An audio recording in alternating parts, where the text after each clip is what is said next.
I see what ho, chaps and chappets, Scone Chap and Bertie here. Yes. Yes, indeed, fellows, and I dare say we are reporting here some interesting news pertaining to Nintendo, for it seems that a coder or developer of sorts has started work on a fairly early Nintendo 3DS emulator for the first time. Yes, indeed, interesting, and possibly the first emulator. It's called Citra, and it's by a chap named Bunai.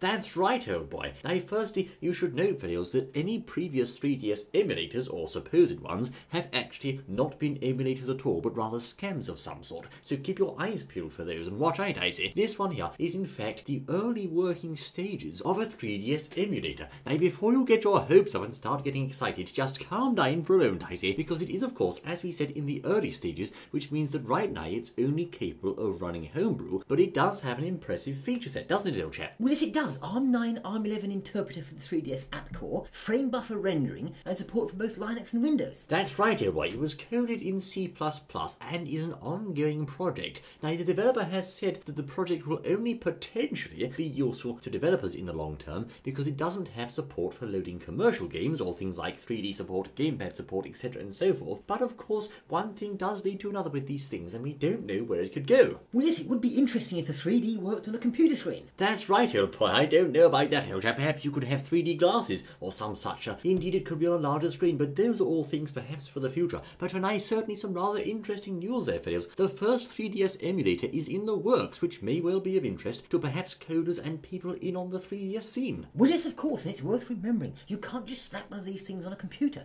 All the 3DS hardware has to be emulated and coded, and it takes a lot of time. That's right, old boy. You can't just plug a 3DS into your computer and expect it to work, because it doesn't work like that. But indeed, an interesting and quite bold project here. We shall have to see where it leads. You certainly will. I've been trying to plug mine into the computer for ages, and you're right, it doesn't work. There you go then, fellows. Do join us again, I say, for more exciting Nintendo news. We look forward to seeing you then. Until then.